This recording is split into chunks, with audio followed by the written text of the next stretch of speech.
मुख्यालय में बाबा साहब की मूर्ति पर माल्यार्पण किया गया। उन्हें श्रद्धांजलि अर्पित की गई। कार्यक्रम में बौद्ध समाज सहित अनुच्छेद समाजों के लोग शामिल हुए। कार्यक्रम में दुर्ग जिला कलेक्टर, अधिवक्ता संघ के सदस्य, भाजपा पार्षद, अन्य अधिकारीगण उपस्थित थे।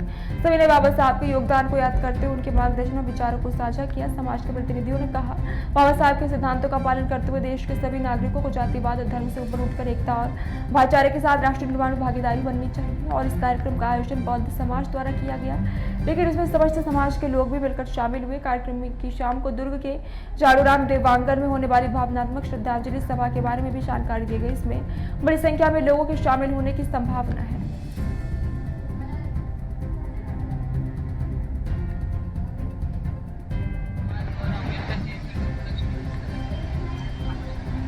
आज दुर्ग जिला यूनाइटेड क्रिश्चियन काउंसिल संयुक्त मसीह समाज ने आज अन्य समुदायों के साथ मिलकर अम्बेडकर जयंती का साथ मिलकर मनाने का निर्णय लिया है और हम लोग कलेक्टर परिसर में आया है और यहाँ पर हम लोग माल्यार्पण करेंगे और अम्बेडकर की जो संदेश है हम नई पीढ़ी को हम इस प्रचार प्रसार में लाना चाहते हैं।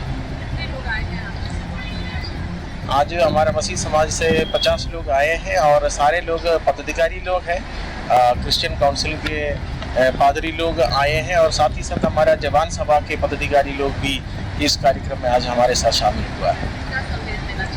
आज हम ये देखना चाहते हैं कि अम्बेडकर जी के द्वारा दिए गए जो सुंदर संविधान है, यही संविधान हमारे देश के विभिन्न जाति और धर्म और संस्कृति को एक साथ अनेकता में जो एकता जो बना के रखकर और जो ऑप्रेस्ड ग्रुप है, जो दबाए हुए लोग हैं, उन लोगों को ऊपर आने का वो अवसर भी ये संविधान के द्वारा ही है और ये हम नया पीढ़ी को इस संदेश को हम देना चाहते हैं।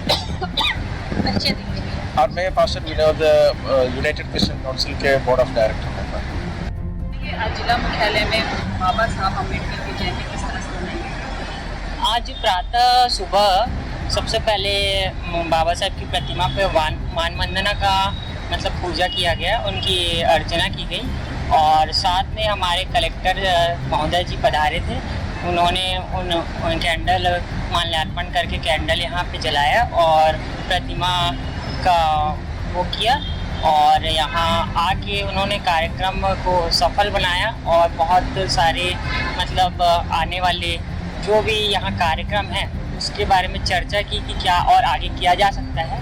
और साथ में ही हमारे अधिवक्ता संघ से भी बहुत सारे वकील सर लोग उपस्थित हुए थे और सभी समाज के लोग, बहुत अलग अलग समाज के लोग भी यहाँ आए हैं और अधिक से अधिक संख्या में उपस्थित होकर कार्यक्रम को सफल बनाया। मैं अंकुर बोरकर, समाज सेवक, बौद्ध समाज। जयंती के आपको समाज के द्वारा किस तरह से आयोजन सरकार? जैसे कि सभी समाज के लोग रैली निकालकर एक जगह संगठित हो रहे हैं, तो हमारे समाज में यहाँ डिबरापारा वार्ड नंबर 40 से संत रविदास समिति के सभी यानी जितने भी हमारे समाज के कार्यकर्तागण हैं और सदस्यगण हैं, महिलाएं, बच्चे से लेकर एक रैली निकाल के हम लोग भी कार्यक्रम स्थल तक पहुँचे। क्या संदेश देना चाह रहे हैं आप जनता? संदेश यही देना चाह रहे कि जैसे कि अभी तक हमारे समाज के बारे में लोगों को जानकारी नहीं, मालूम नहीं है कि रविदास समाज क्या है, तो इस बारे में हमको भी बताना है लोगों को कि रविदास समाज कितना बड़ा है और क्या है। इस बार ये विचार आया कि इससे पहले भी बहुत आया, लेकिन अब जो इधर उधर बिखरे थे उनको धीरे धीरे इकट्ठा कर रहे हैं और एक मजबूत संगठन बनाने के बाद उसको आगे बढ़ाएंगे।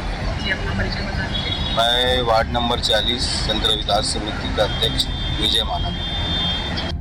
जी बताएंगे, आज कार्यक्रम है अम्बेडकर जयंती में, क्या कुछ खास आयोजन?